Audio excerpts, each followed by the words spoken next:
Can you see me?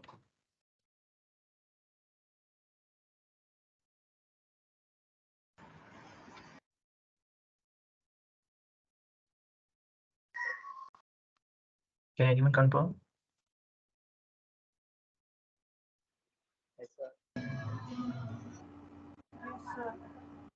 Yeah.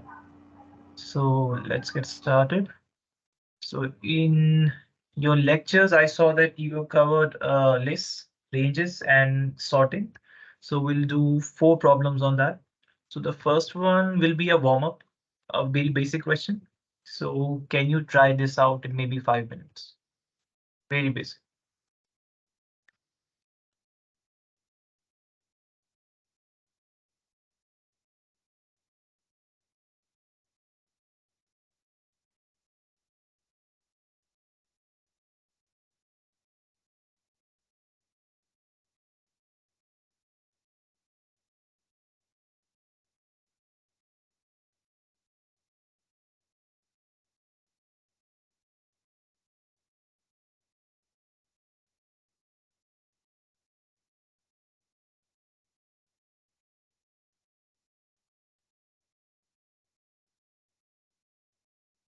Is the font visible? Is the question visible?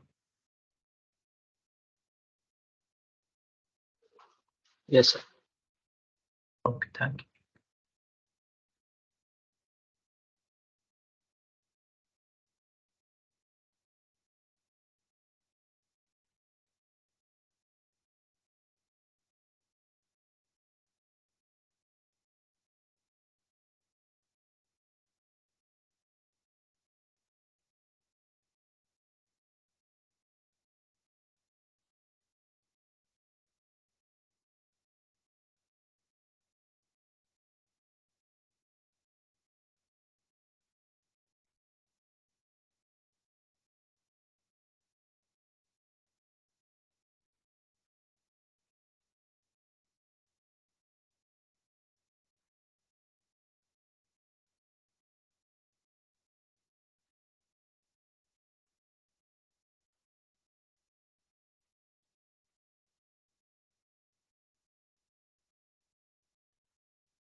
How many of you are done? Please raise your hand.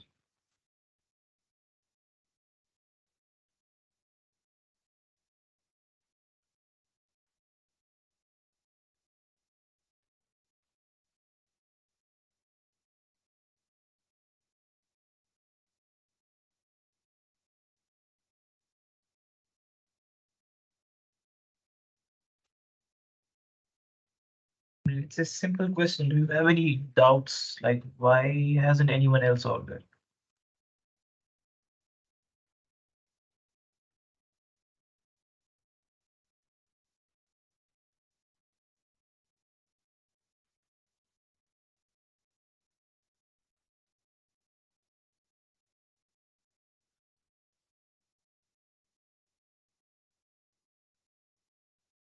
Okay, how many of you are actually doing it? Like maybe not finished, but actually doing it.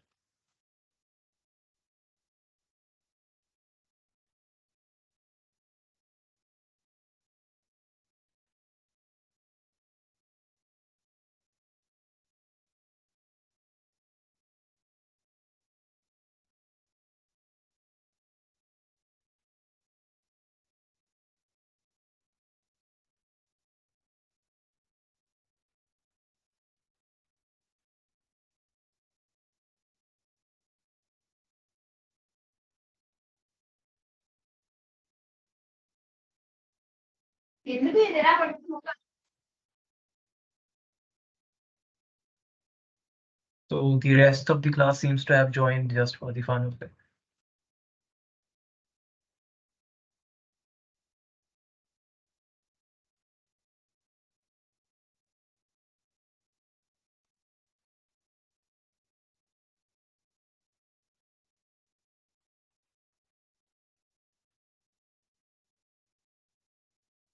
Okay, so let's start.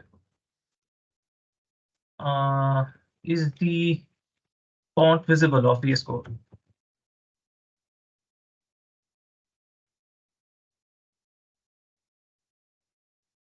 Anyone?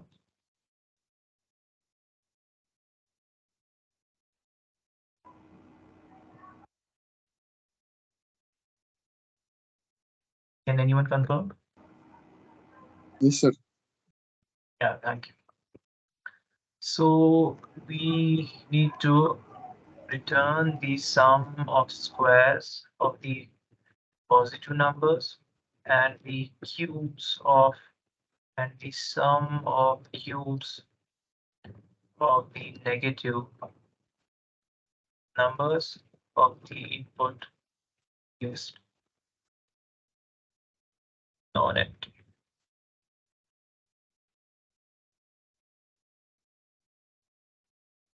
So we'll be testing it out on these 1, 2, 3, 4.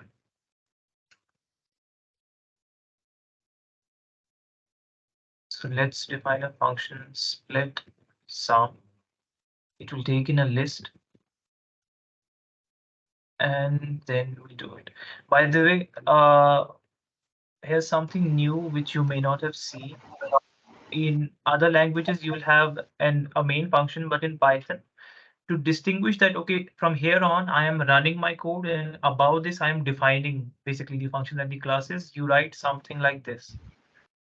You may not understand it at the moment, but just understand that this is to identify that, okay, everything after it is executable code. That is, it will run, it will show some output or do something. Everything above it, I will define something. I will define a function, define a list, a variable, or something else. Okay, so for the time being, just understand that dunder name equals this is used for that. We'll get into the details in the later classes. So we take in a list and we have to do this. So how do we do it? We iterate over the items. If positive, square and add. If negative, cube and add. So add where we need two variables for that. So let's say we have positive and negative both equal to 0. You can define two variables in a single line like this, or you can do like this. Both are fine. So when you write it like this, it respects the order of the variables and the constant. So let's say I wrote 0 and 1. 0 would go to positive, 1 would go to negative. So in this case, we are setting both of them, positive to be 0, negative to be 0.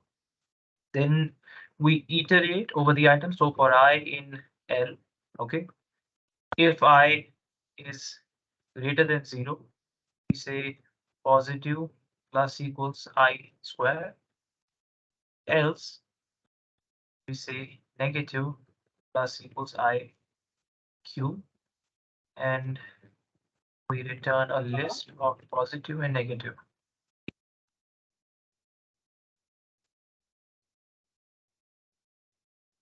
So if we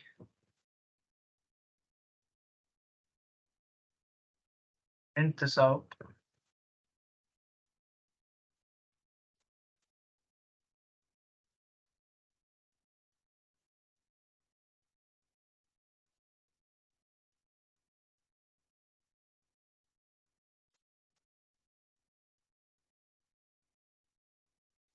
we get these. So let us confirm we have 10 minus 125, 56, 0, 0 minus this, and 13 minus 334. Now, in this entire code, there is three ways that you can loop over a list. So one is to iterate over the items. Okay. Another way is to iterate using indices. And the third way is iterate using enumerate. So let's try all three of them. So this is the first one for I in range this. The other way to do is for I in range length of list. You write it. Let's keep different.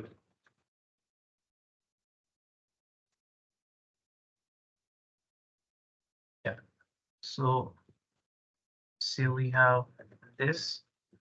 Another way to do it. Let's say we define a new function. We use range, iterate over items. So let's comment this out. We use it at so what we do is we use for I in range length of L. Now this will give me numbers 0, 1, 2, 3, 4. So I do if Li, that is the ith element is this. We do this, or is this, and we get the same result. The third way is to use enumerate. So we comment this out. We do for I comma, let's say we set it to j and I. Let's say for j and I in range, use range we do enumerate L. So we get two numbers. The first one is a counter. We can even do this for counter comma I in this. We are interested in I. We don't need counter. So this will also produce the same results. Let's say, oh, we have to.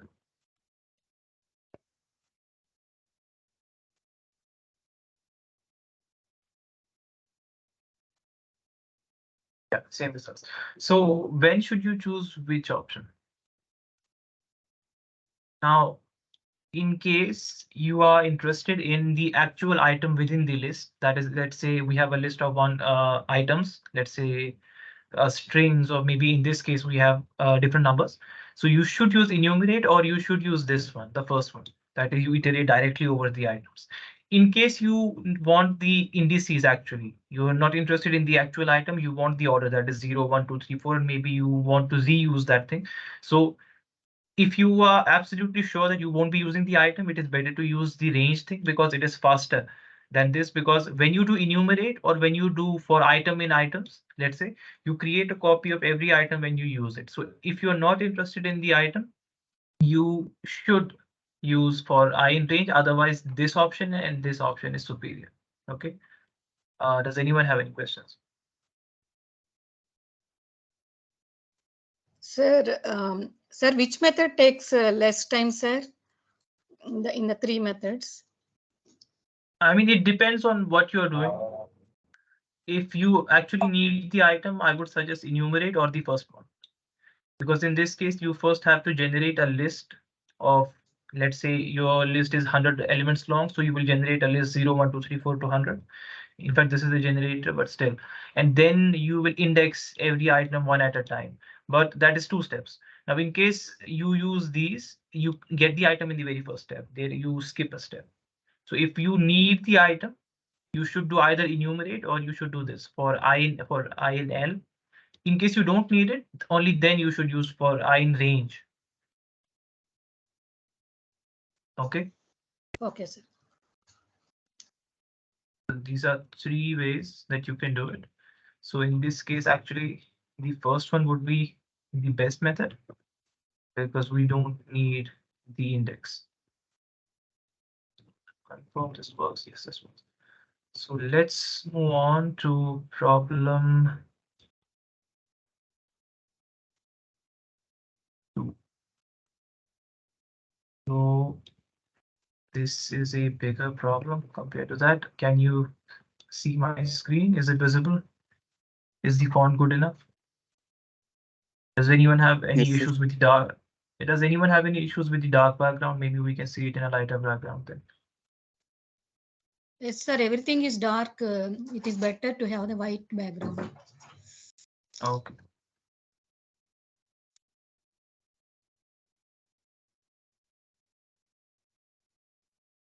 Yeah. Better now? Yes, sir. Yeah. So let me explain the problem to you. So you need to create a matrix. Now, how many of you are aware of what a matrix is? Please raise your hand in mathematics.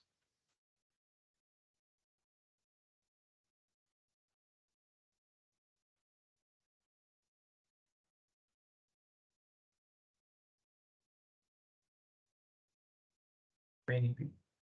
So lower your hands in. Okay, sure. Yes. The way you basically, when you have a list, you have data in one dimension, let's say 1, 3, 5, and 7. Now, in a matrix, there are rows as well as columns. So let's say I have this 10, 3, 5, 7, and similarly we'll do 0, 1, 2, 3, something like that. If I group all of this into a single thing, this now becomes a matrix. Okay. Notice that in a matrix, basically every row should have the same number of items. This has 4, 4, 4. I can't do it like this, that the bottom one would have only 2. No, you can't do it like that. You have to make a uniform data structure. So in this case, we are making a matrix using a list of lists. Notice that if I write it in separate lines, the outer braces hold 3 individual lists. Every list here is a row. Okay. So in this case, we create a list. Now, the way you index a list is, let's say this was equal to L. L is equal to a list. Now, if I write L0, what will I get? I will get the first entire row because that one list constitutes an entire element for as far as L is concerned. So L0 gives me this, L1 gives me this, L2 gives me this. Now, if I want to, let's say, get this number, that is, it is the 0, 1, 2, the second element of the 0th row. So I first get the entire row, that is L0, and then I do this. So L02. So how do you read this? L02, the first one, that is L0, gives you the 0th row. Within the 0th row, get me the second element. So you will get this. So this is how you index basically multi-dimension, a nested list in this case, or maybe a matrix. So let's say I want this thing. I want the third column and the fourth column. Okay, so let me show you in a separate file before we proceed to the question. So we do graph.py. So let's say we have L is equal to 1, 2, 3, 4, 5, 6, 7, 8, and 9. So I print L.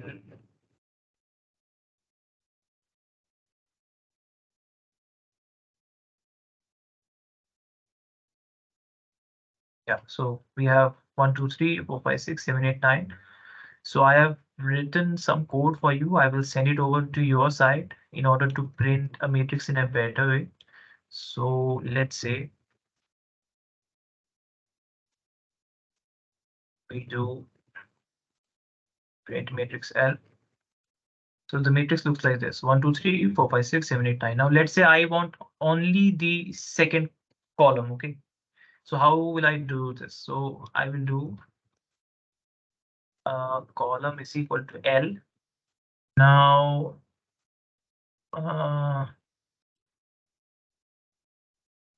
Undo all rows. Yeah. So for that, you will have to basically loop over everything, take the second element every time. If you go to libraries, you can actually index it that way. So let's say I do 1 and 3. Print this. So I will take the first row and then actually this will be out of index. So 0, I should get 4. Okay, understood. Now let's say I want these two. So I will do give me everything. I got 4 and 5. Notice that when you slice like this, you actually go one step less. So if I say let's say go to 10, I will actually go to 9. So in this case we have 0, 1, 2. So I only want to go up to this point. So I supply 2, one step after that. So I got 4 and 5. Okay. So if in fact we try this, let me try. 1, 2, 3, 4, 5, 6. Give me all the lists. Yeah.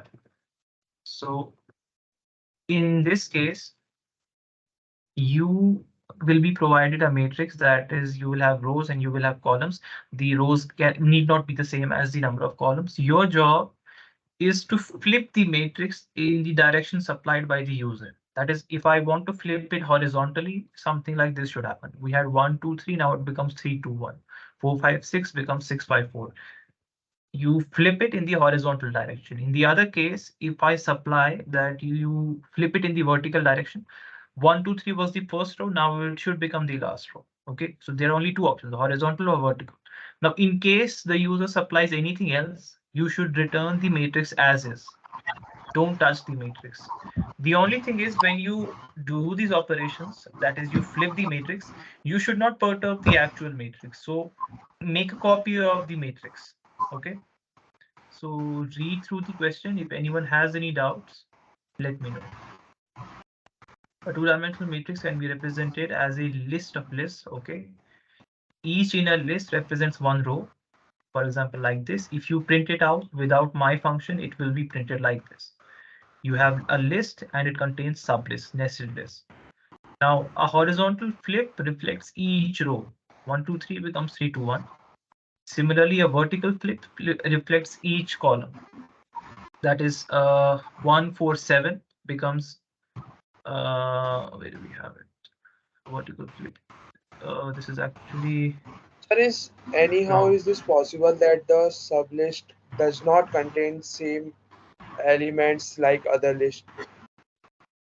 I mean, you can keep it like that, but if you are doing mathematics, if you have a matrix, you will have a null value in its place. I mean, if you're doing it as a list of list, you as a user, you can do okay, or I will only keep 7 and 8.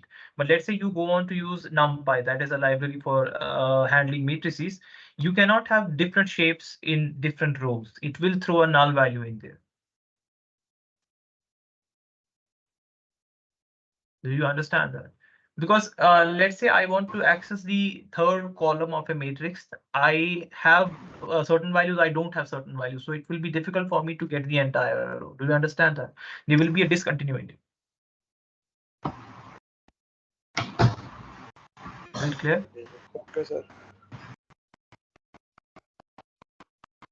Yeah, this one is actually wrong. A horizontal flip, a vertical flip reflects each column. So this should actually go like this every time. Yeah. So does anyone have any doubts in this case?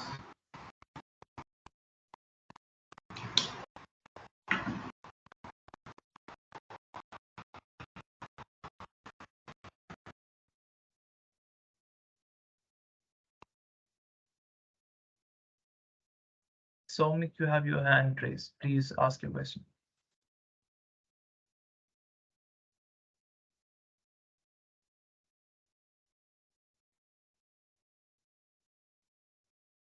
So is the question clear? You have a nested list. Your job is to flip it. If it is horizontal, you flip the rows. That is 1, 2 becomes 2, 1. If it is vertical, you flip the columns. That is 3, 1 becomes 1, 3. Okay. So let me give you the function to print the matrix.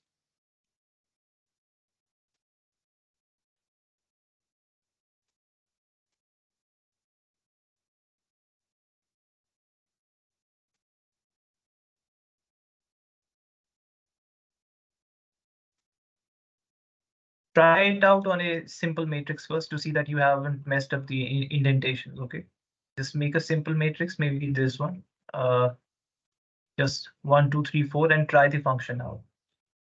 Those who are able to use the function, please raise your hand in the chat so that I can.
No, the transpose would actually be you first flip it horizontally, then you flip it vertically.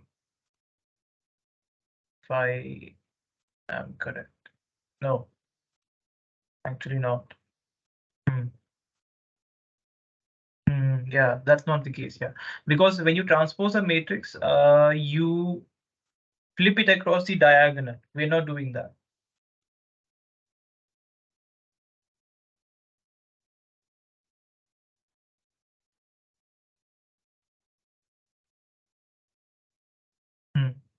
Yeah.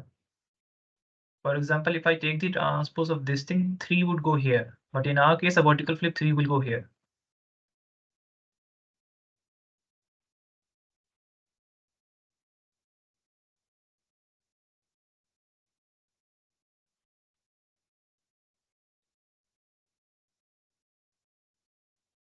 Has anyone used the print function?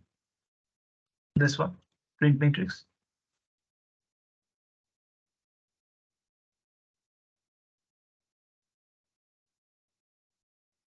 I just want you to test it out. I'm not asking you to solve the problem here. Just test out this function. Is it working on your side?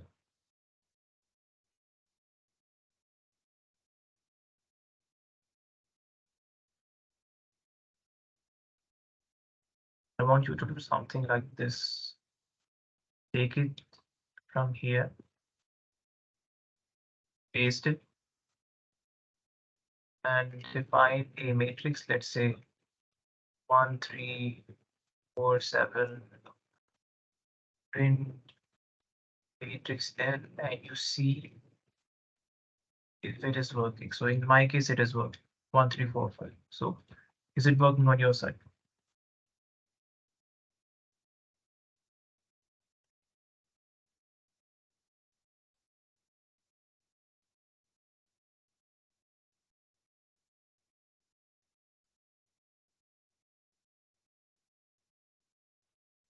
Okay, so when any of you makes a comment or has a doubt, please unmute, because when you type it in the chat, I'm not aware that you have written it in the chat. I don't get any notification or something. So it is preferable that you unmute.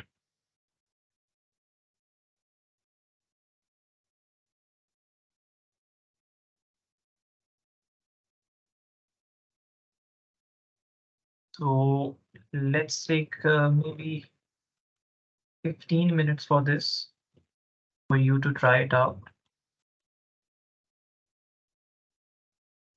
Here's a hint in case anyone wants to use it.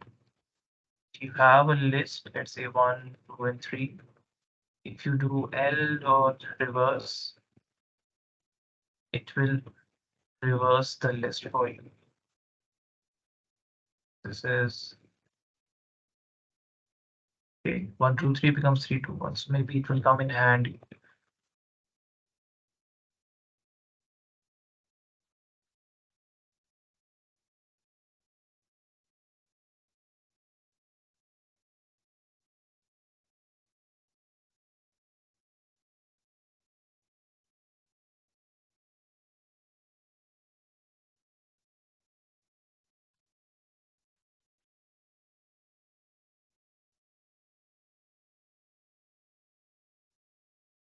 Has anyone tested out the print function?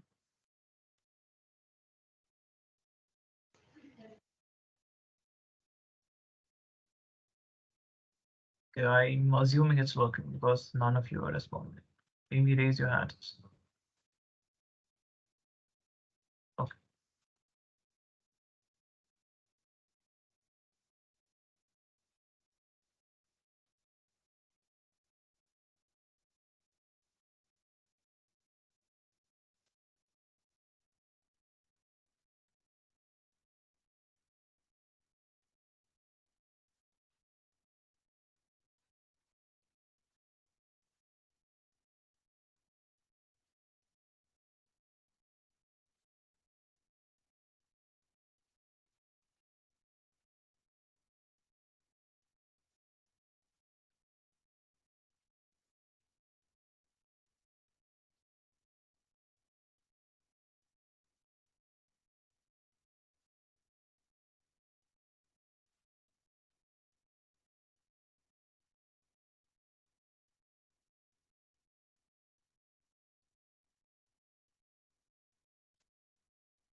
Sir, is it we have to write the flip matrix function, sir?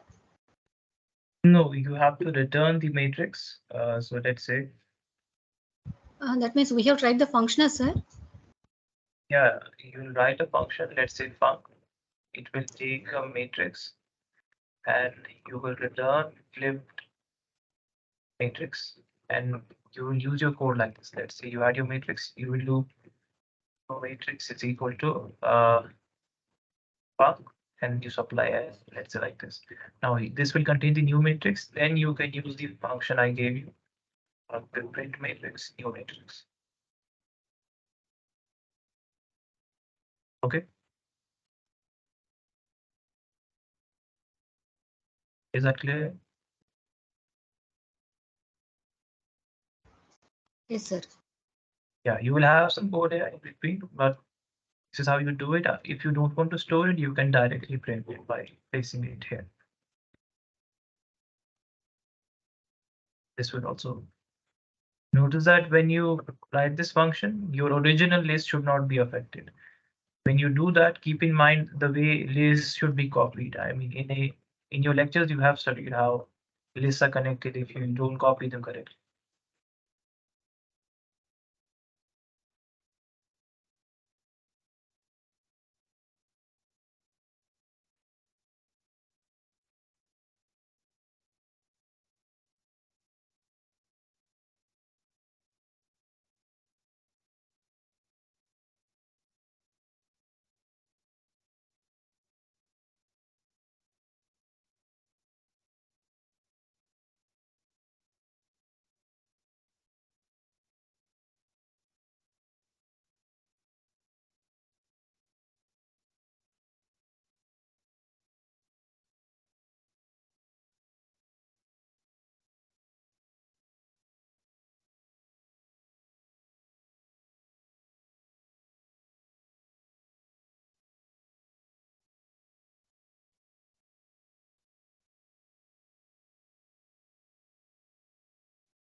Is there any progress?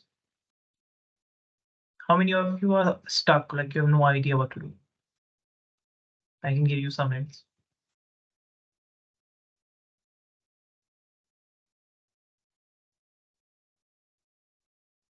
Okay, so hint in this case, okay, flipping rows is simple, right? You take the elements, you have to reverse elements of a row.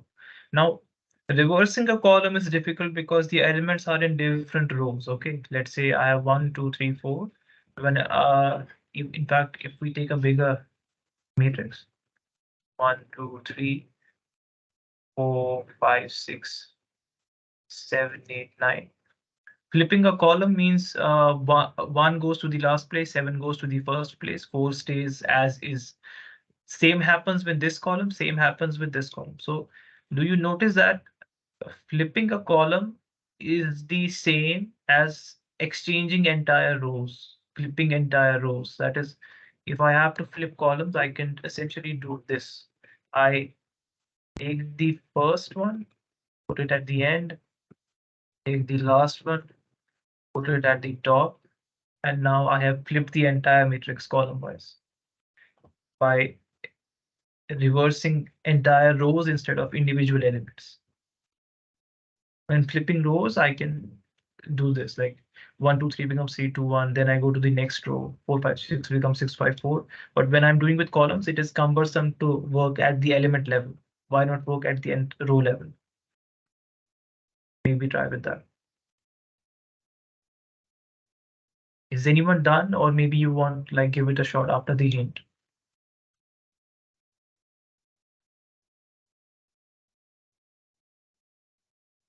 If anyone is done, please raise your hand. If not, maybe I would like you to take maybe 5 more minutes after the hint. Maybe that will help. Yes, sir, please tell the logic, sir. No, did the hint not help? That is, if we have a matrix, I want to flip it row wise. I go to the first row, I reverse it. I go to the second row, I reverse it. I go to the third row, I reverse it. That is a row wise flip. Now, in case I want to do it vertically, instead of working at one element at a time, why not work at one row at a time? Take the first row, uh, basically reverse the entire sequence of rows. That is essentially a column flip. Does that help? Can anyone try with that? Yeah, that's good. That's good. By the way, those of you who have done it, can you try out one thing? Print out your matrix, flip the matrix, and then print the original matrix. See if the original matrix is as is. Check if check whether it has also changed along with this. That is, they should not be connected to each other. Ensure that.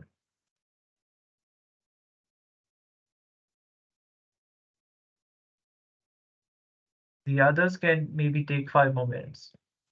Utilize the hint.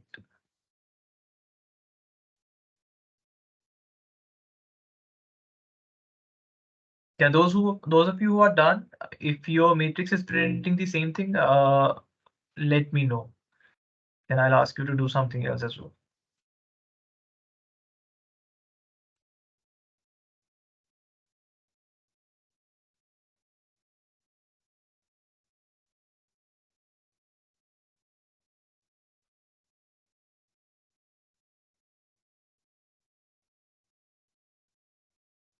I think 3 or 4 people had done it. Have you tried printing the original matrix again?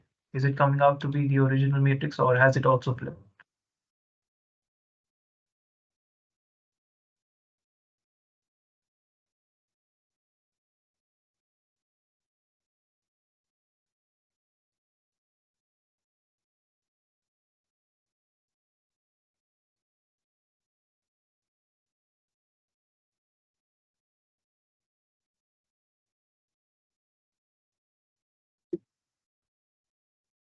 Can you respond in the chat maybe if you're feeling shy to unmute?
Yeah, maybe at the end of the lecture. Yeah, if we have time. Just remind me at the time.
Okay, so how many of you are done now?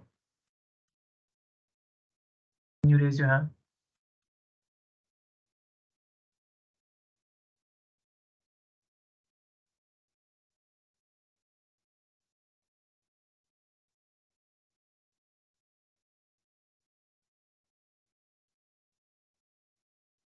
There were more people earlier. 4, 5 people were there.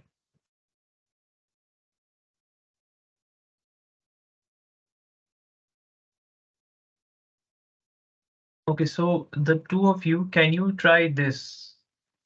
You have your function. We're at problem 2, I believe. Yes, yeah. So let's say your matrix is like this: 1, 2, 3, 4, 5, 6, 7, 8, and 9. Let's say this is M.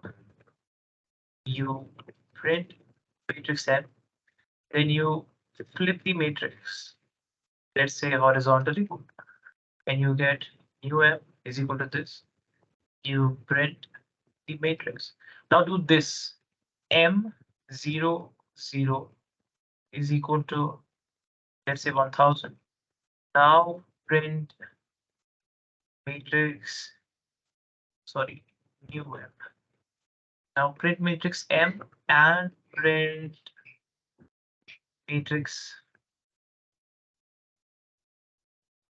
M. This should be unchanged. Can you confirm whether this is unchanged, or this 2 changes when you change it to 1000? Like, this is expected to change because we are explicitly doing it. New M becomes 1000, the first element. Check if your first element of M also changes. If it doesn't change, your code is correct. Otherwise, there is still a bug. Can the two of you try it out? 3 of you.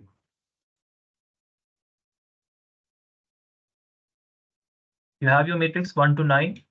Flip it horizontally. Check if the original matrix is also flipped. If it is not flipped, good.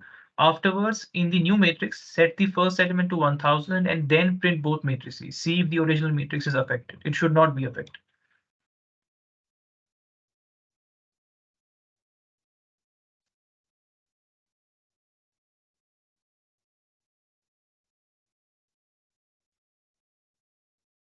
And respond in the chat afterwards, like what you find out. Like not affected or affected.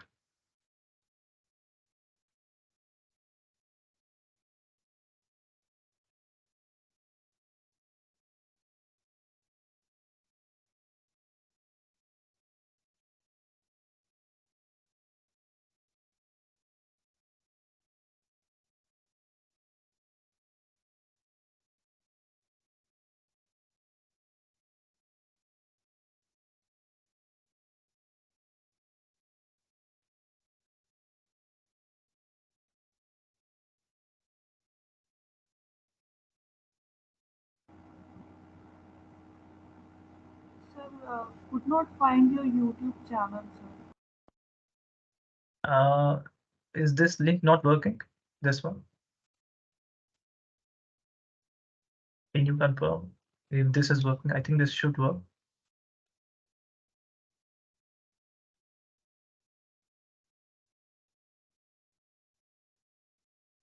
How to blank. Are you able to access that? This one. Let me it again. So, should I copy? How will I use it, sir? Just click on it.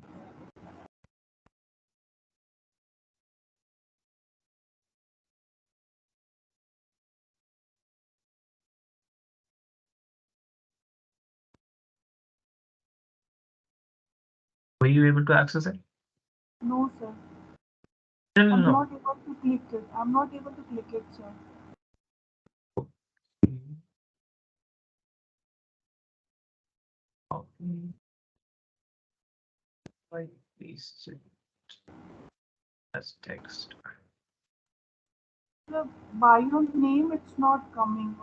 Link to this one, I will have to. No, I mean in the chat, you just click on this link. It should take you to this channel, this playlist. If the click is not working, maybe copy the link, paste it in your browser, and maybe confirm. Okay.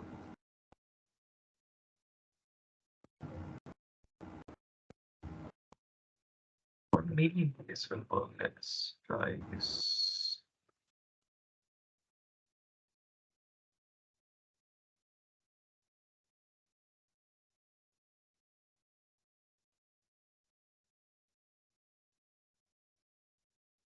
Praswati, were you able to access by copying? No, sir. Sorry, sir. I don't know how to copy from here also, sir.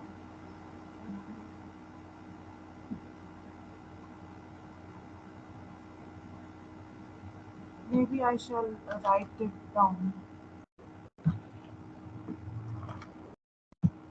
Yeah, this also brings it up. Like, if you go to YouTube and you search this NPTEL and then my name, this will Okay, give you sir. this channel. Okay, sir. Okay. The purple background. Yeah, the first one. Okay. Thank you so much. Yeah, confirm it like right now if you can access it. Okay. Maybe we'll see Yes, after.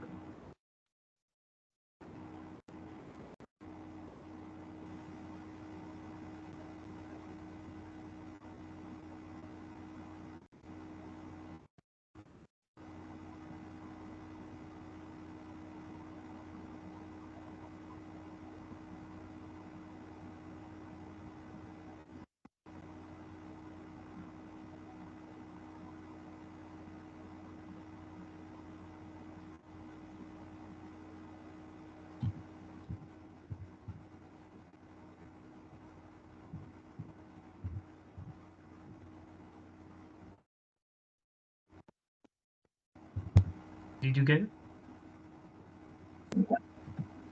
just net is slow, sir. I'm just typing. Oh, yeah. Meanwhile, the three people who had done it. So what happened when you did this?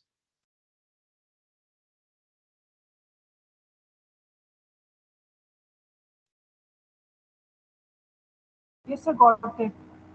Yeah, okay. Yeah, great. Thank you, sir.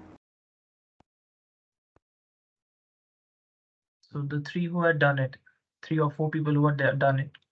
Did you try this out? What happened then? Can you type in the chat, unmute something?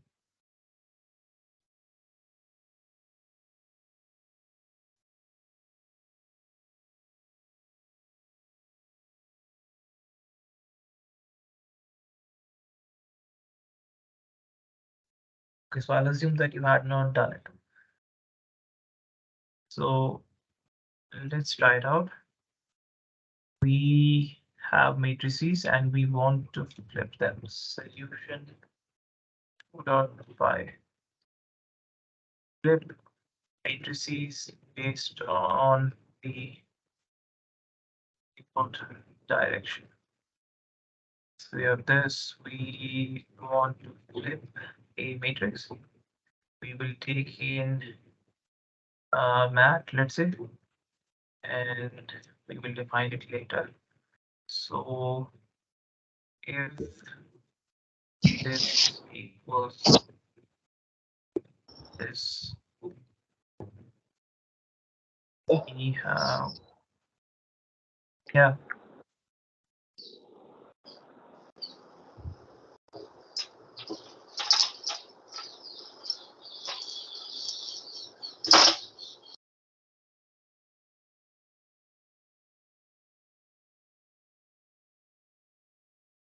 So let's say we have our matrix equal to 1, 2, 3, 4, 5, 6, 7, 8, and 9. We also want to use this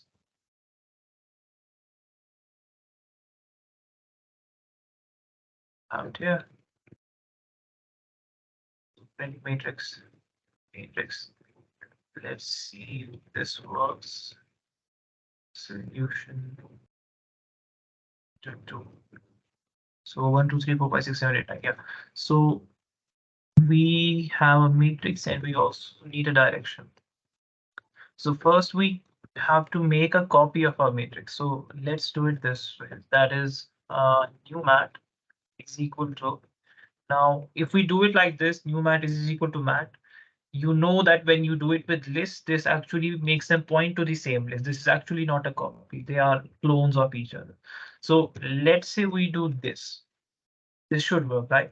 That is, in your lecture, you have seen that if you make a copy like this, then these and this are actually separate instances. But in this case, we will actually find a bug in this case as well. So check again. Check this again. So let's say we have a new matrix. We made a copy of that matrix like this, and now we will work on this. Now, the first thing is if the direction is not in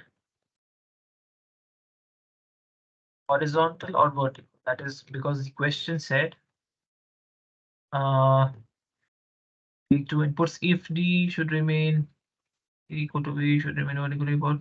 For any other value of d, the function should return m unchanged. Okay, so let us return a new matrix. Now, notice that we are still making a copy. Like we are not returning back. Now this is better to do because let's say someone passed a wrong value of d here, but you return the original matrix. Because he would have done something like this, like new mat is equal to mat. If I had done this, now this new mat and mat are now pointing to the same matrix, and we don't want that. So in any case, even if he supplies the wrong direction, we want to return a copy, not the actual thing. So we have new mat. Okay, so that is done. Now, if d is equal to horizontal, we will do something. And if d is equal to vertical, we will do something else. By the way, in Python, when you write ellipses, that is, you write 3 dots, it signifies that this is not yet implemented. I will implement it later. So how do we do this?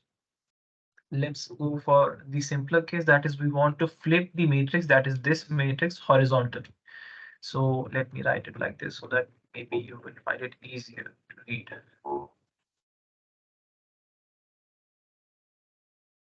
Yeah, so we have 3 rows. So what we will do is iterate over the rows of the new matrix, reverse each row in place. Okay, that is for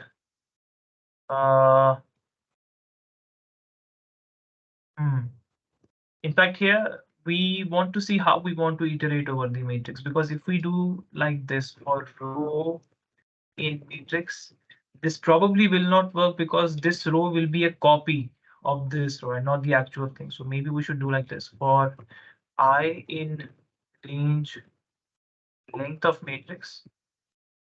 We will do matrix I. So this is essentially row I, and we reverse it in place. Now, what do I mean by in place? When you write it like this, I reverse, you don't have to do matrix I is equal to this. Reverse will do the second step itself. That is, it is reversing it and storing it at the same value. You don't have to do the equal to. So only this much code is enough. It suffices for flipping, that is reversing a row. We iterate over the rows. Notice that we don't do for row in matrix, because when you do like that, every time a row is accessed, it is creating a copy. It is not the actual row. You will not modify the actual row. So for I in range length of matrix, access the row, reverse the row, and you reverse it in place. So we are done with the horizontal thing. So let us check that. So we print matrix and we print matrix, flip matrix, we supply the matrix and we say do it horizontal. So let's see if it is flipped or not. None object is not iterable. A rowing matrix, what did we supply?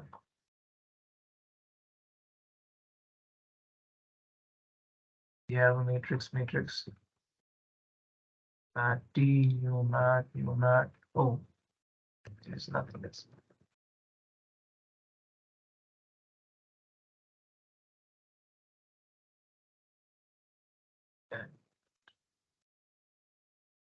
Flip matrix, you supply matrix, you do new matrix. For I in range, length of new matrix I reverse. Why do not work? What did I supply? Horizontal.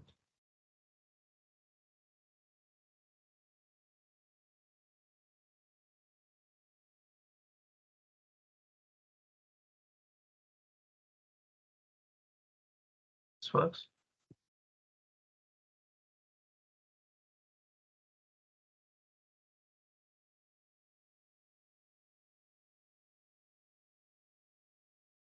This two works. So it's something here. Oh, we're not returning anything. Okay, that's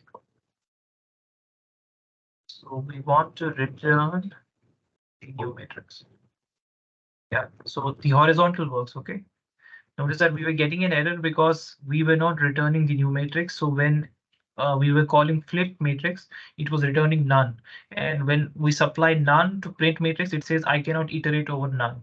Give me an iterable value.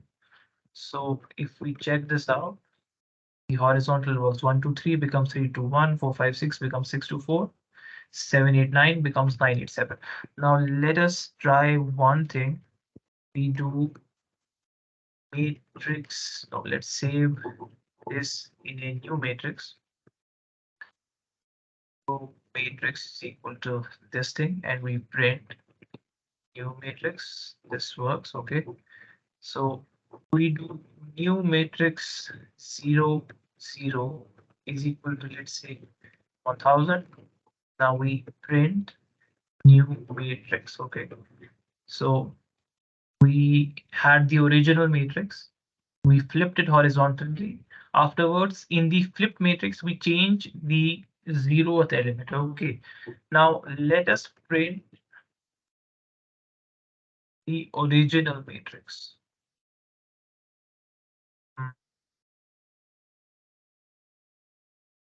Notice that it has also changed, right?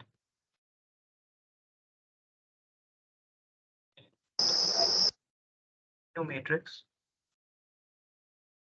print original matrix.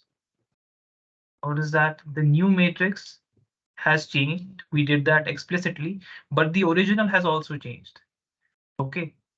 Also notice that in fact the original has also flipped alongside it. If we don't print to any of this and we just print this, print matrix, let's try this. Notice that the original matrix has flipped along with the new matrix, right? And this should not have happened, even though we did make a copy the way it is shown in your lectures. So the problem here is you were told that, let's say you have a list 1, 2, and 3, and you make a new L. You should not do this because they point to the same list. You should instead do this. Now think about our case. In our case, L is 1, 2, 3, 4. These themselves are lists. So what this thing does is it will take the elements of the list and supply them as value. So in our case, it will take the first element and use equal to, that is make a copy, but the element itself is a list. Okay. So you are only applying this function at the first level, that is at the outer braces. The inner braces, the inner elements are themselves lists. So when you copy them, the ties are still maintained. Okay. So when you make a copy of a list, you have to do it recursively. That is, keep on doing this thing until you hit the innermost element. That is, if I had even one more thing, I have a list of lists of lists. Okay. So in this case, if you have to make a new L, you have to recursively create copies. Otherwise, they will still be connected. So an easier way to do it is to use something called deep copy. From copy, import, deep copy. Uh, is everyone following up to this point? Does anyone have any confusions up to this point?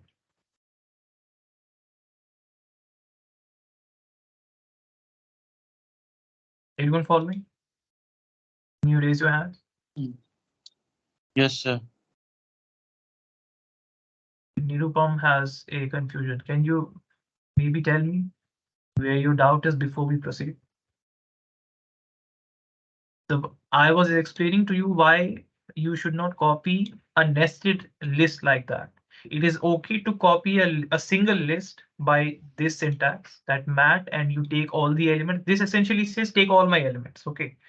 Now the problem with nested list is every element is itself a list. So you cannot copy it like that. You have to again do it like this. For example, for list and list, for list and list, and then you do it. Okay. Do you still have a confusion?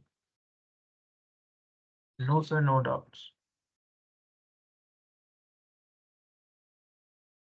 Okay.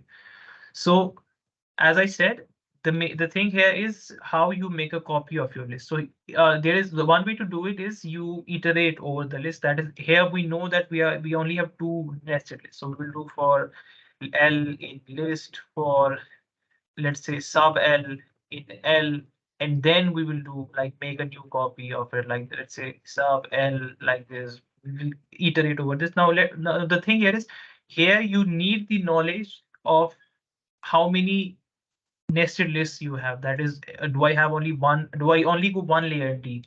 Depth here means, let's say I have one list. This is depth one. Okay. When I make a list inside a list, now we have depth two.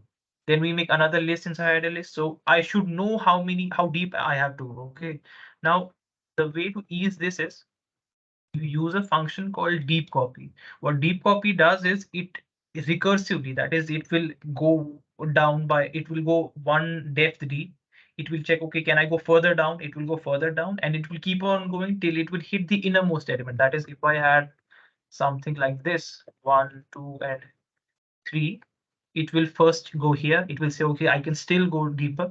It will go here, it will go here, and then it will reach 1, and then it will copy it so that you don't point to the same object. So the way you make a copy in case of nested lists, it's by doing deep copy mat. Copy here is a library, deep copy is a function of that library. So this is how you import it. For the time being, maybe you can just memorize it. So from copy, import deep copy, and now you're making a copy of the nested list. So let's try this thing again. So we had the original matrix. We will print the matrix, and now we will print the flip matrix. See? It is unaffected by flipping of the matrix because we copied the matrix recursively. Okay. So now we have done it horizontally. Let's do the vertical portion. So as I said, flipping a matrix vertically, rather than doing it one element at a time, you should do it rows at a time. So what you have to do is new mat dot reverse, as simple as that. Basically, new mat is itself a list. The elements of the list are the rows. If I do new mat dot reverse, I am reversing entire rows in a single line. Okay. So let us try that. We give p 741, 258 becomes 852, and notice that the original matrix is unchanged. So let us it here. This is actually essential. A new matrix, flip matrix, new matrix, matrix, and let us keep one for vertical. So this, yeah. Does anyone have any confusion? So if we use slicing by having two square braces, does it work? Yeah, we can try. We can try. Let us say we have flip matrix, and instead of doing a deep copy, we do mat this and this. Let's try. No, it does not work. Both of them have flip.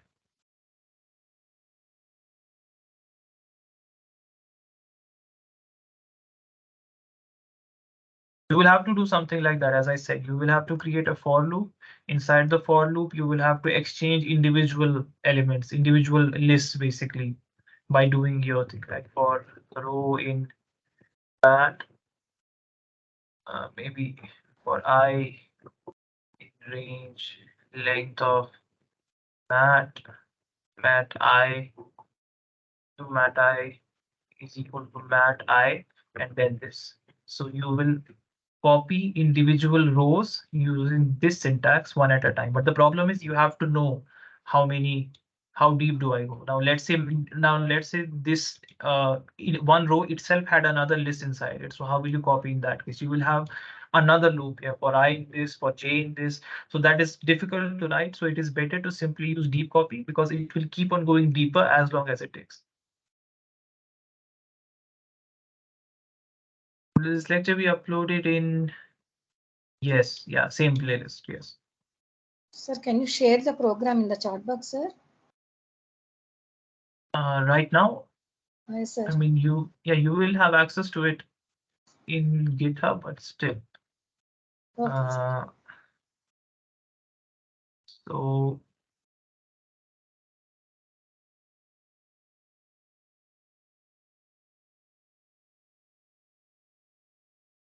yeah, so the key takeaways are basically deep copy for making recursive, basically deep copies, and the other one is reversing A in place. So these are the two main things.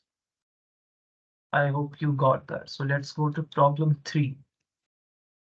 So problem 3 is you need to remove duplicates from a list. Now, in case there are duplicates, I want you to keep the last element of the list. That is, let's say 3, 1, 3, 5. 3 occurs twice.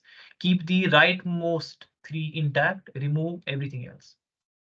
Let's say 3, 1, 3, 5. It becomes 1, 3, 5. 7, 3 minus 1. Now this is unique. Now in this case, 3, 5. This 3 comes twice. You remove the first one. You keep the last one. In this case, 5 and 5. You keep the second one and not the first one. 7 and 7. It occurs twice. You disregard these. You keep this. Keeping the last occurrence of each number. So let's try this in maybe 15. I don't think we'll be able to do the fourth one, but let's see.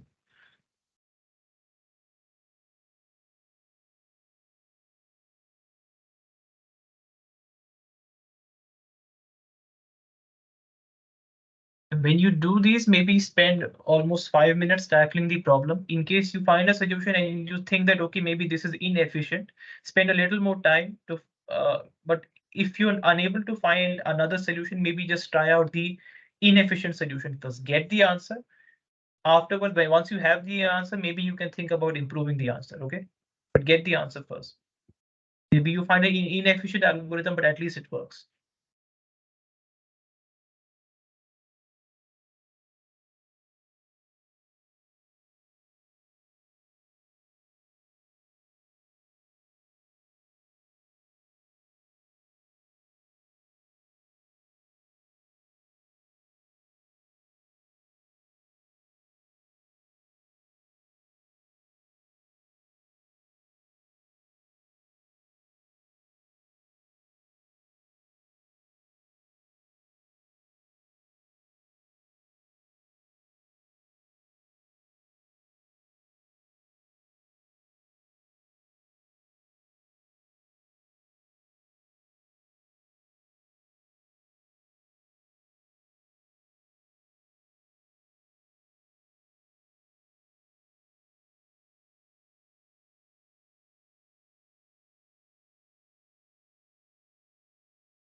By the way, the people who are in the meeting, uh, do you have access to the GitHub that I shared earlier? I think in the second week or so. Yeah, I think some people are asking for the GitHub link.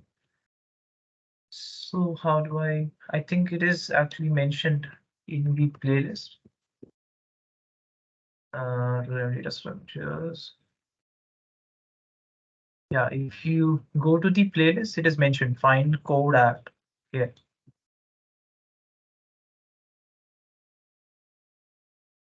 Can you verify whether you can access the GitHub link? It is a public repository.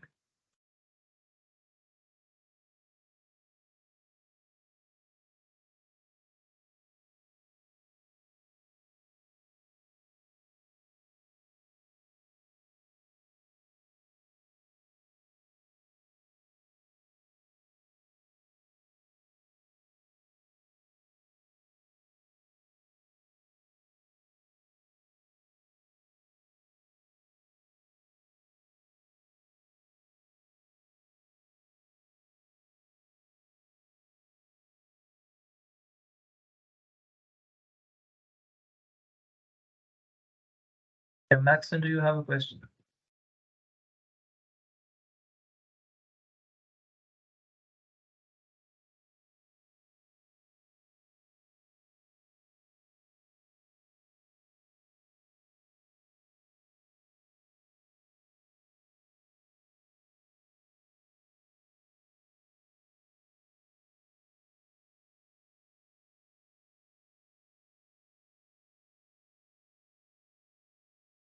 Yeah, Krishna, I think you should delete maybe your answer.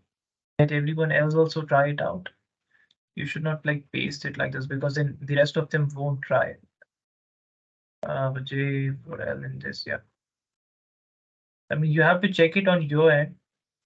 Try it on the test cases that are provided. I can give you a few more test cases if you want, but yeah, is there an option to delete your message or is it like?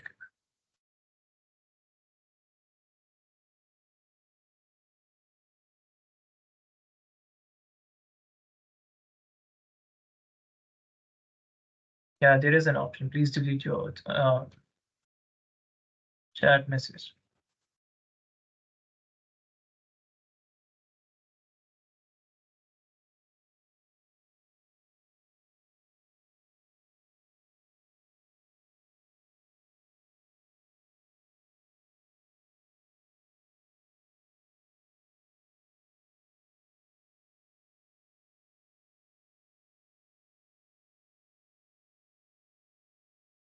Krishna, can you delete your chat message, please?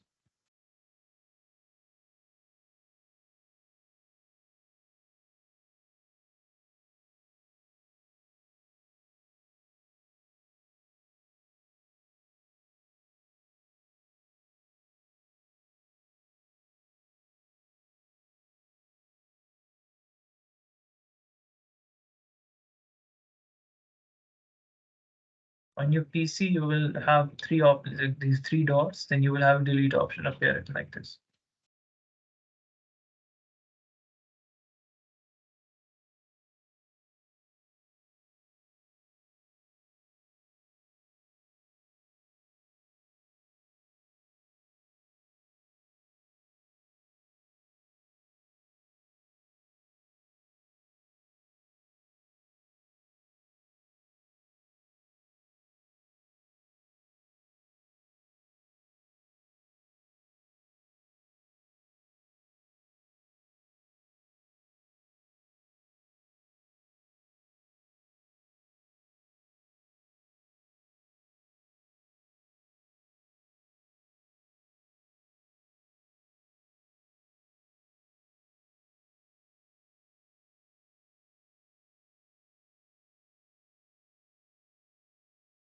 Sir, we have the append function, but it will keep the first occurrence, na, sir. But how to handle the last occurrence? So, So you mean that append will paste it at the end of the list and you want to do something else? Is that the case? sir, append will first time occurrence will be existing na sir. We will No, take an empty list, append will just add an element to the end of the list. but we will put a condition. If that number is not there in the new list, it will add up, sir. We will take Yeah. a new list, and every time we search for the, we will take one element from the original list, and if that number is not in the new list, it will be appended, sir. Then in Okay. that case, first occurrence is existing. But how to handle Yeah. last occurrence? Yeah, maybe think a little bit more after 5 minutes. We will discuss.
Yeah, so how many of you are done?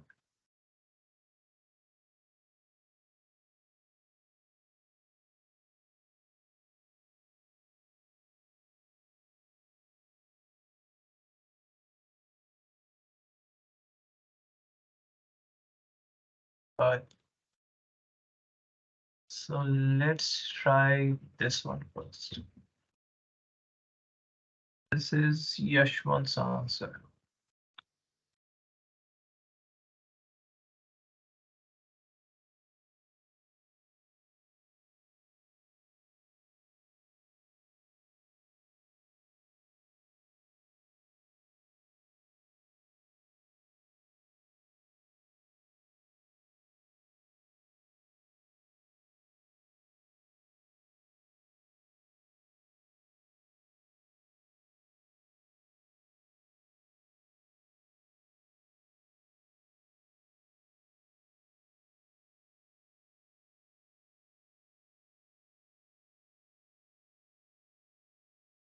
Yeah, so this does.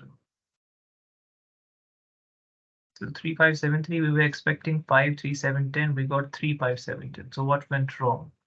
So for every element in list, if I is not in K, so we append it to that list. So let's say I come up here, I see the first element is 3.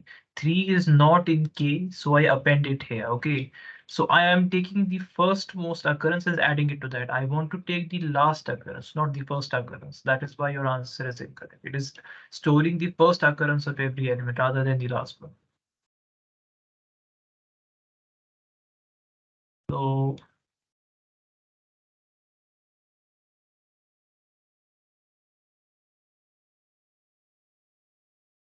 mm, by the way, I think there is a faster way to do it because think about it. You have n elements and you want to reverse it. You have to do n loops. So maybe you can just switch first and last, second and second last, third and third last. You can just switch them because you know the length of your list. Maybe that would be faster.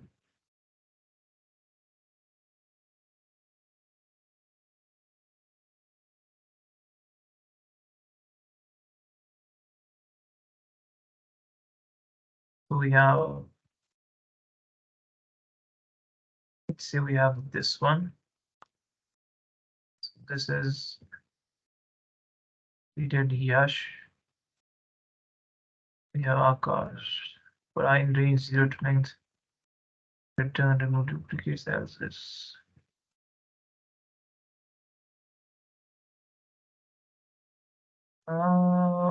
Where is this else used? Where is the if condition?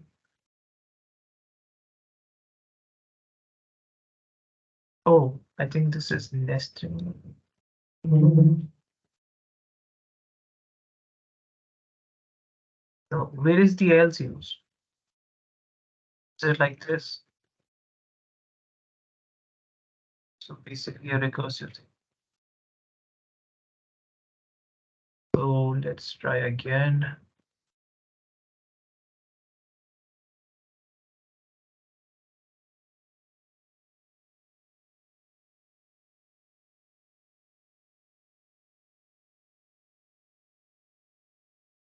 No, it's not removing the duplicates. Okay, 3, 5, 7. It's essentially the same thing. 1, 2, 3, 4, 5, 6, 7, 1, 2, 3. Yeah. Excuse me, sir. So the else is along with the for statement. It's indented with the for statement for I in range. So you mean like this? Sir, one step back with for I in range. Yeah, but Yes. where is the if condition? I don't think this will even run.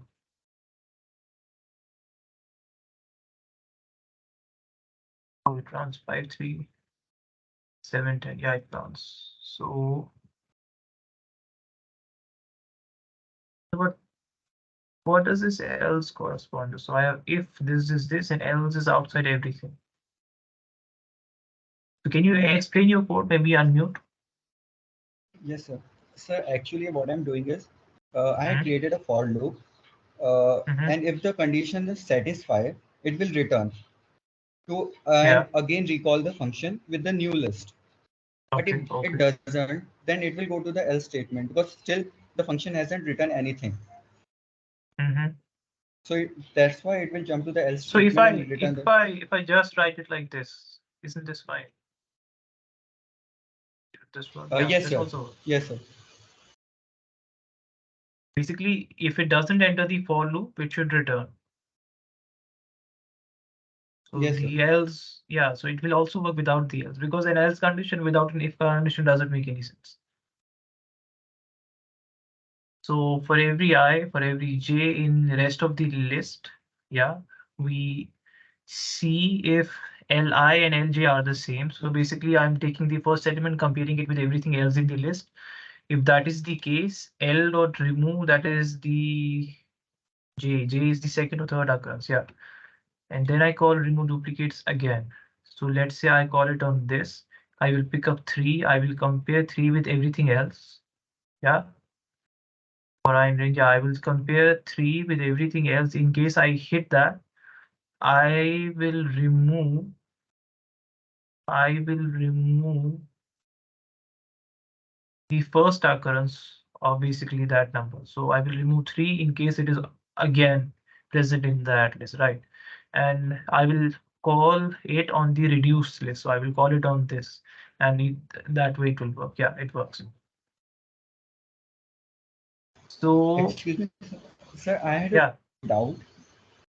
Hmm. Sir, in at first I just defined the function like I just converted the list into a set function and then again converted the set into list. It though returned the answer, but uh, the order of the answer was not correct. I had pasted my code in the chat. So why is it so bad? Yeah, so basically a set is an unordered list, so it does not respect the order of the list. It will only check for uniqueness. Okay, sir, got it. Yeah, your code is correct. Yeah, your code is correct.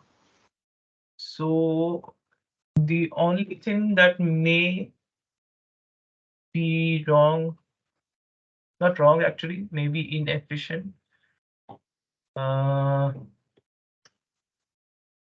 Let's say I have a huge list, maybe 1 million.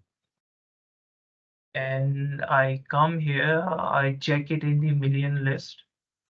Yeah. Hmm. Yeah, actually, problem 4 is related to the problem that occurs in this case. So let us say my M was huge. So I take the first element, I compare it with 1 million other elements, and then I basically move on. And another time I come, it is almost 1 million elements again. So in case this was a huge list, this method will actually be slow. So let's see if there is another answer. Like maybe we'll come back to this. Yeah, the answer is correct. The answer is correct, but there may be actually there are two use cases. I will show you in case we have time. So we have this one, but I'm facing index error. For I in range length of tape, for j in range length of L, you go up to I minus 1. Oh, so one starts from the beginning, another one starts from the end. Yeah, I think either both loops should start from the end. So what would happen is that if it goes from the end, it'll take out the first element and it'll keep the one that we found. So if that element occurs thrice, it'll keep the last one, take the first one out. And that was what I was trying to do. Yeah, okay, so let's try it like this. So for I in range length of L, so I start from the beginning. For j in range length of L up to I. So let's say it is 0, I go up to 1. For if Li is Lj, okay, so basically it is essentially comparing the first element with everything else. So what will I do? I will do L dot pop I. So that is I am doing the first one, and then I have continue. I think this is actually not needed. So let's try this one.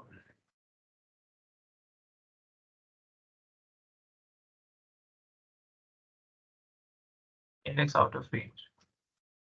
So if we print j, yeah, so I think the problem is you're starting with the length of L. So if I have, let's say, 3 elements, 1, 2, and 3, your length is 3. But when you index, you start from 2 because this is 0, 1, and 2. So maybe if we do this,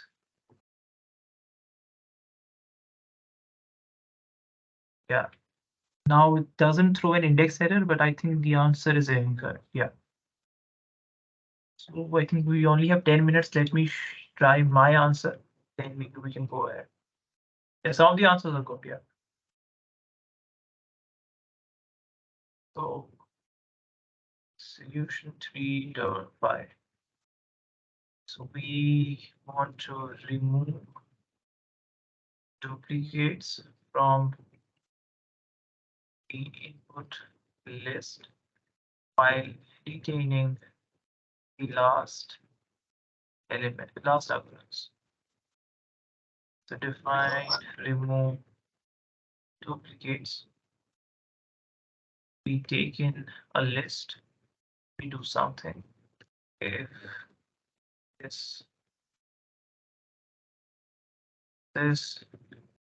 we print remove duplicates from the list. What is our list?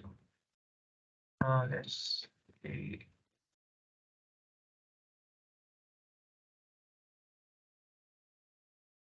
So we want to do this.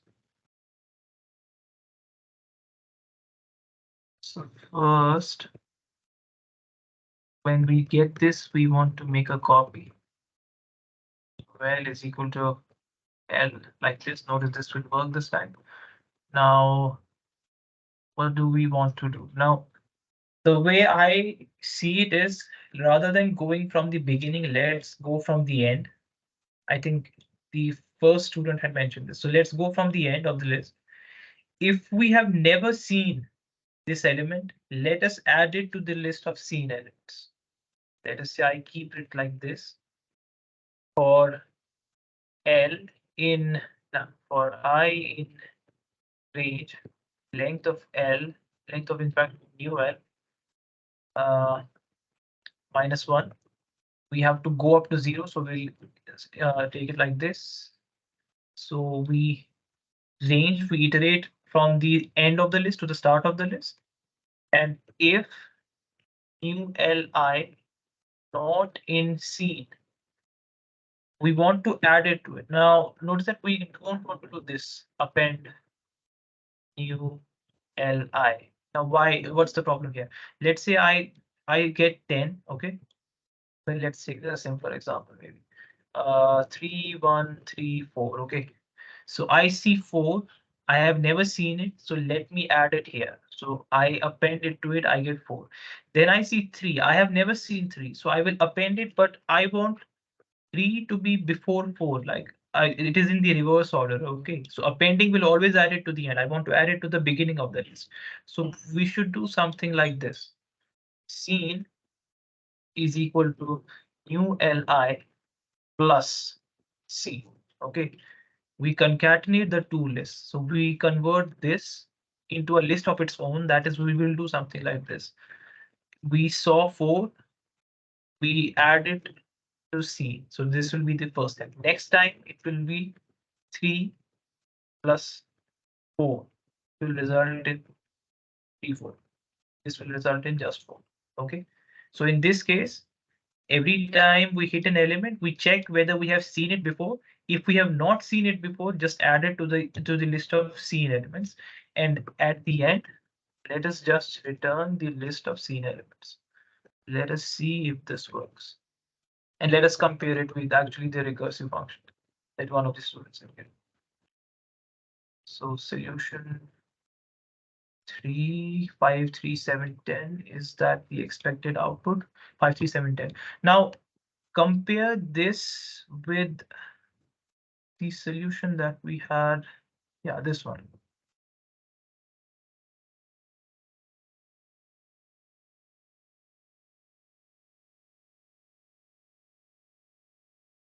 This is a correct solution. It works. Now, Notice that here I am iterating twice over the entire list L. Now let's say this L was 1 million sized. I am checking for every element. I am comparing it with a million elements. In this solution, I am comparing every element with my small list of seen elements. Okay, is that correct? Is everyone following? Okay. Yes, sir. So in this case, I am comparing every element with the rest of the elements. In case my list is very big, I am unnecessarily comparing it with everything else, while I just wanted to check for uniqueness. In this answer, we are only comparing it with the list of seen elements. Okay. Now, so this may be a more efficient solution compared to this, even though both are correct, but this may run faster if the number of unique elements is small. Okay. Now let's say we have a different case, that is I have a million sized list. Now watch this. Now the efficiency would actually come into place. Let's say I have a million sized list, but there are a lot of unique numbers. So let me give you an example. We have rough from random import randint L is equal to I for no for range, let us say 10,000.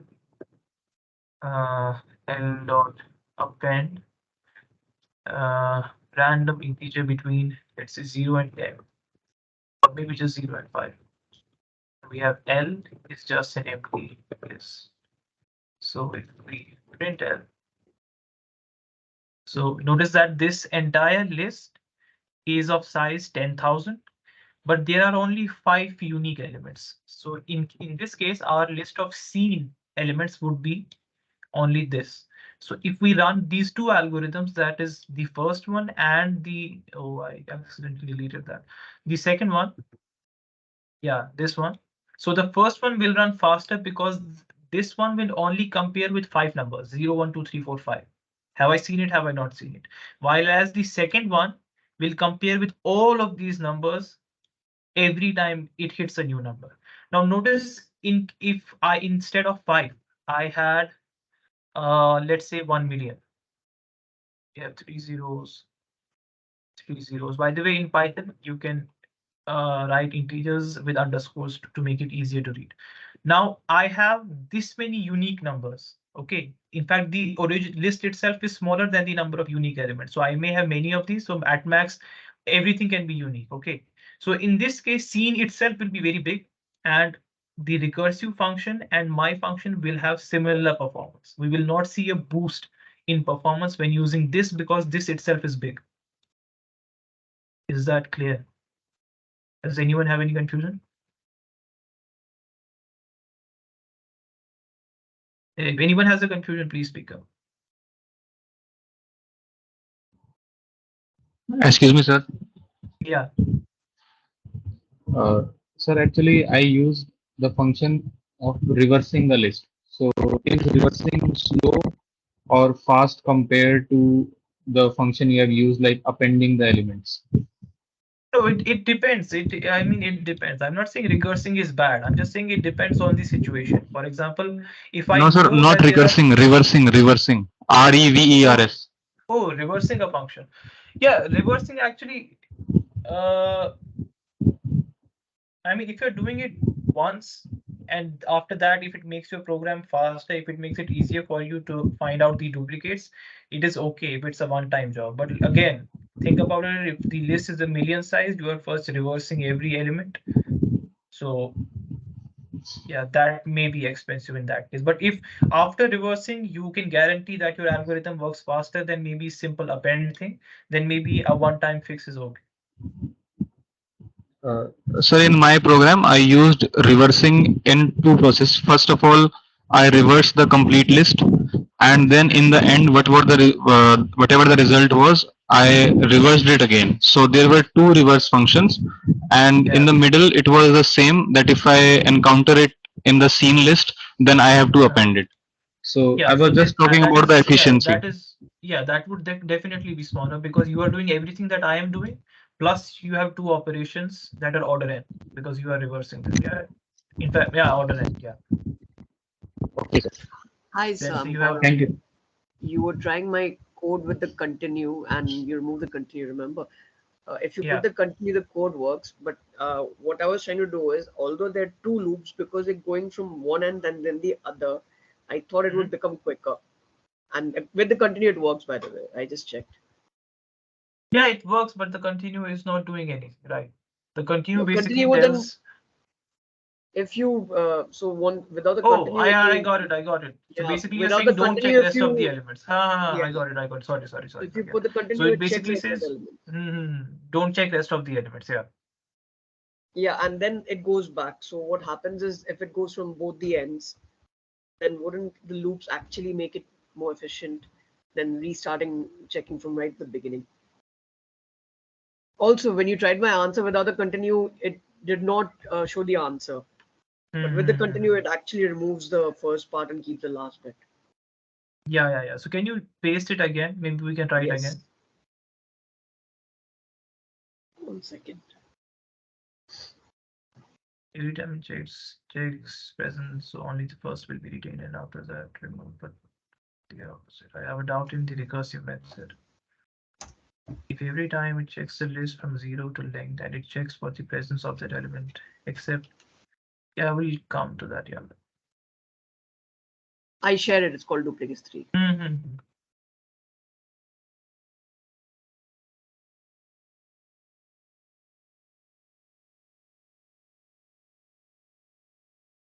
Yeah, the continue is actually inside, and if I did not see that, I thought it was just in the font. So we have replicate, remove duplicate. So we iterate from the start. The second one comes from the end. If li is equal to lj, we remove the first occurrence and then we keep on going. So 2, 3.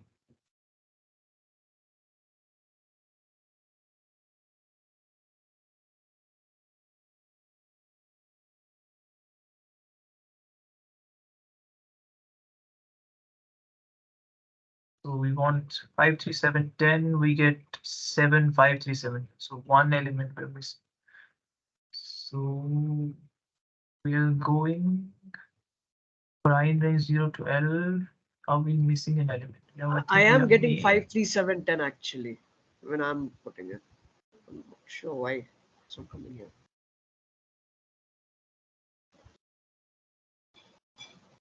on my end. It's 5, 3, 7, 10. Yeah, I'm getting an extra 7. Okay.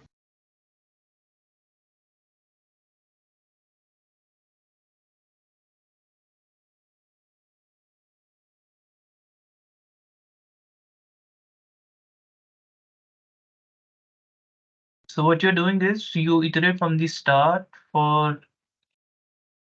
By the way, another thing, you are iterating over L. So let's say L is of length 10, right? Okay. Hello. Yes, I can hear you. Yes. Yeah. So you are iterating over the list. The length of the, let's say the length of the list is 10. Midway, you are reducing the length of your list. So I think that may cause problems. Okay. And I mean, do you understand my point? Let's say you have 10, now the list is of size. I mean, it should not happen because maybe you're starting from, yeah, in fact, yeah, that maybe it That's why I checks for tried to the put the length. continue so that it just completely goes back to the for loop again. I mean, it works, but in general, I would suggest that, I mean, if you loop over a list, don't basically modify the list in within the loops because that may cause problems. Okay. I mean, it works, yeah. I mean, I'm just giving a suggestion. Understood. Sure. Yeah. So, by the way, did you get the difference between the recursive function and my function, basically? When you should prefer one over the other? I mean, That I if you understood. have. That the recursive function goes over 2 loops while this one goes over just once. So it's n, big O of n. linear. Yeah, and another thing is if you have knowledge of how many unique elements you have, it is if you know there are fewer unique elements, maybe it is better to compare with a smaller list than a bigger list. But if there are a large number of unique elements, this and this would probably even out. In fact, if we had time, the fourth question was actually that. I wanted you to implement this function using recursion.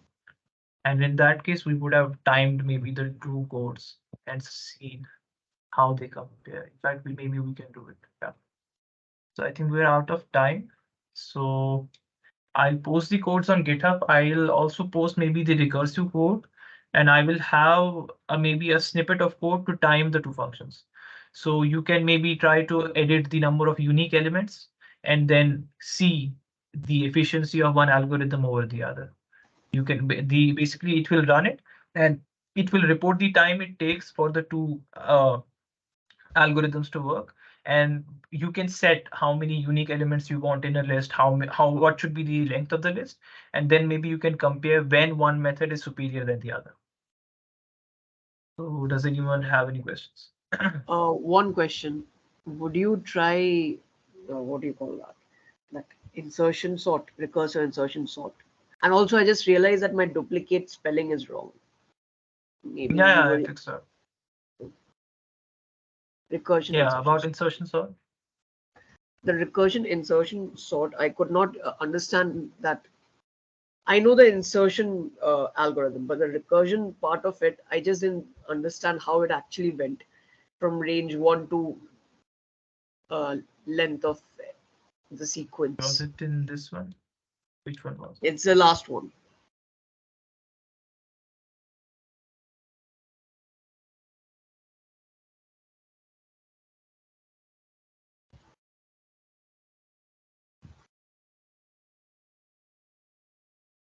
Yes, that one.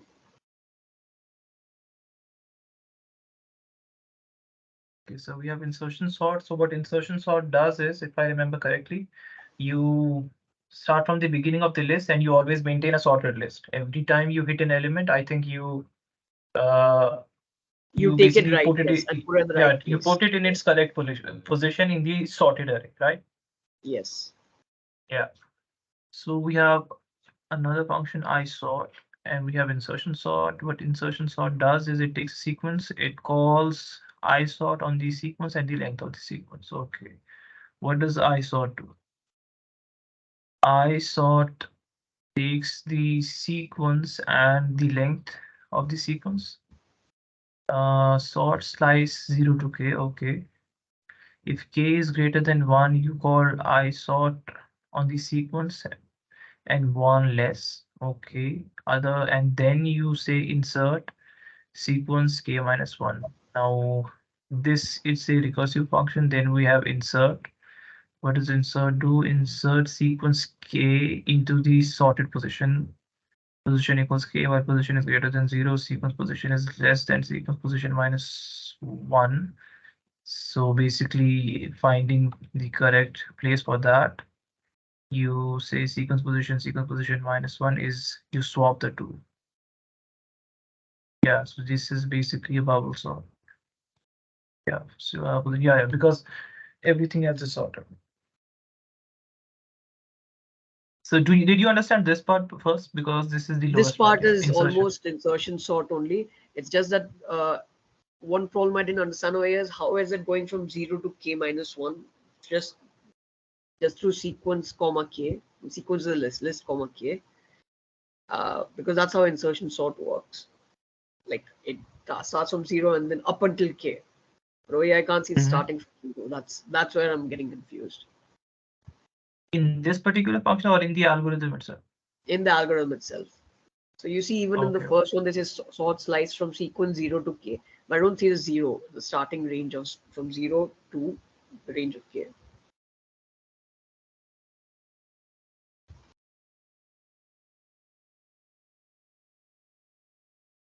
Yeah, okay, so let's stay back. Maybe I should stop recording.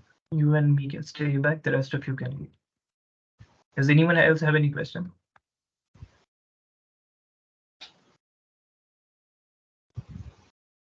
Okay, so I'll stop recording. The rest of you can leave. Started. So Gaurav had a good question about insertion sort. So we were using the debugging mode. So I thought maybe it would be helpful for the others. So we are recording this. So in case execute your code, you can either write it in a script that is like this, or you can do it in a notebook. So maybe we'll go over both of them. In case you have a script and you want to debug it, in debugging basically means executing your code line by line, and you can check what my code is doing.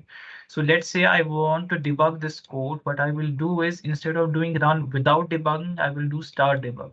So when I start debugging, notice that it stops at the very first line.